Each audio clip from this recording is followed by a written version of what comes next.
Hi guys, today we're going to talk about how we can learn new words more effectively. The number one rule is to always check the pronunciation. This website, dictionary.cambridge.org, is the best option there is on the internet. For example, let's take a look at this word. In the United Kingdom, people say advertisement, but in the United States, people say advertisement. So this is the difference, and there are so many words like this, and it's better to take the pronunciation and write them while learning the vocabulary, not to forget it. The second tip is to know your style. Try to figure out the best way to remember. Some students pick the words while reading, listening to, or watching something because they say that it is better for us to see a word in a sentence, and it makes it easier for us to remember. Sometimes students make or download a list of words from the internet, but this is a very old and not very effective method for many people. It completely relies on the ability of memorizing things. The third and the best option I suggest that you resort to is categorize the words based on the level and topic. For example, elementary level, family relations, or business or environment. It's up to you. Vocabulary in use and Cambridge Learner's Dictionary books are very useful to learn the words based on the category and the topic and level. I strongly advise that you use vocabulary in use. This is a book like this. So English vocabulary, for example, English vocabulary in use, pre-intermediate and intermediate. Uh, there are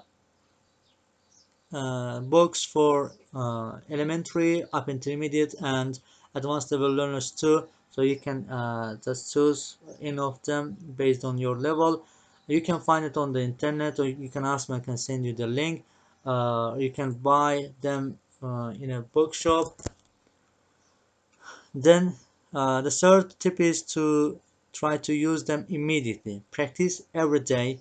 Write them in sentences or answer speaking questions by trying to use the words you have just learned. For example, if you have an essay to write for tomorrow's lesson, learn the words first, and while writing the essay, put the words in front of you and try to see or understand or use which word or some of the words in your essay. Try to figure out if any of the words you have just learned uh, can be used based on the context. The fourth tip is to always learn how to use a word. Learn in context. This will allow you to avoid grammatical mistakes, which is very common among IS students. They learn a new word, but they don't know how to use it, and it causes them to be marked down both in both lexical resources and grammar structure, because not knowing how to use the vocabulary and not only about grammar. It's also about vocabulary itself. For example, I have seen students writing or heard them saying, "I recommend you to go there." So you to go there. They use object after recommend plus to plus verb. It is completely wrong. And for that, visit this website again. For example, let's take a look at this word, recommend. So recommend.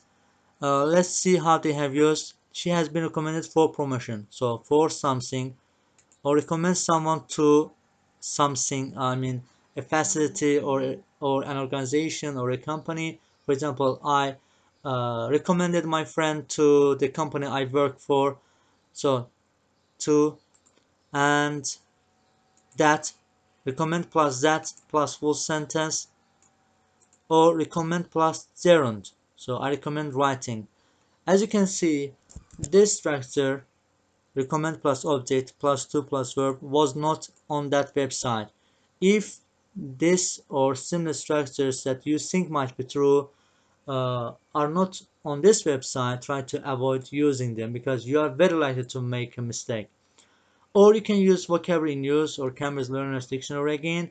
Vocabulary in use is my favorite. For example,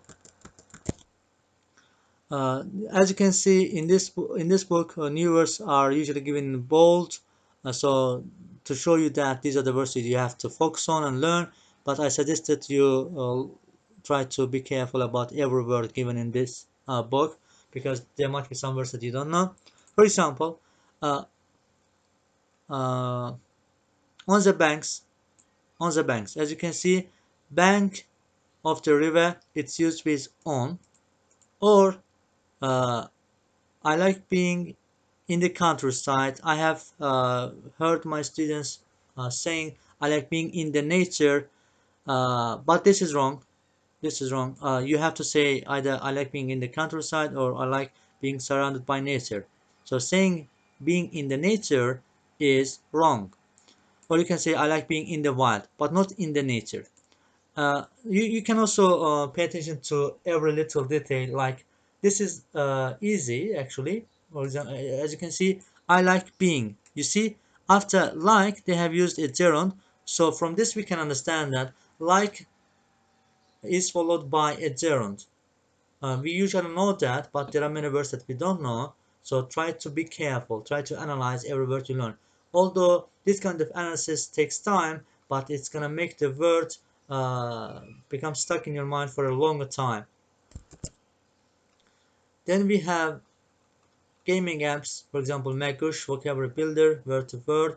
I especially love Magush Vocabulary Builder because not only does this app provide you with the description of a word, it also gives you many sample sentences, or at least one sample sentence. Uh, Sometimes we want to say something, but we forget the word. When that happens, I'm sure that happens to everyone. Just look up that word in a dictionary. Never let it go. If you don't let it go and look up that word in a dictionary, it's gonna be more likely that that word will be in your mind for a longer time or forever. Then you can use mnemonics. Mnemonics means words that are similar in one way or another to something, or think of something fun related to the word.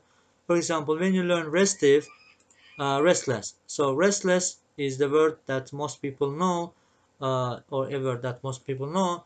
Um, you can see the similarity. Restive, restless. You can remember it along with the restless. And then you need to put a limit on the number of words you learn every day. Don't learn more than 20 or 30 words a day, because you are not gonna remember all of them. The possibility of students remembering more than 20 or 30 words a day is quite low. But it depends on the students. For example, I used to learn 50, 100 words, even more than that every day. So put a limit. Don't exceed this limit. Always review old words. I used to, for example, a few months ago when I used to work in my office, I mean before the quarantine, I had 30 minutes while I was traveling between my workplace and home. I mean, it took me 30 minutes to get to my workplace, and I used that time not only review old words but learn new words. But I never learned new words uh, before I reviewed the old words I had studied the day before, for example. And the last tip is to read and watch or listen to something, but this must be done only after you have learned new words.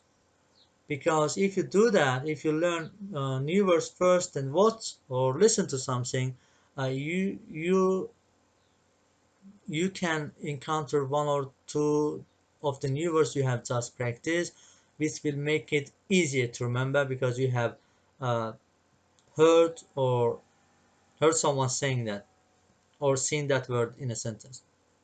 And this is better to be done uh, while traveling or doing something, because when you travel, so you're traveling, there's nothing you have to do or you can do. Just put your headphones on uh, and listen to something. So this will allow you to save your time. And that's all for now, guys. If you have learned anything useful from this video, you can also support me by subscribing to my channel, liking this video, or even sharing it. Thank you.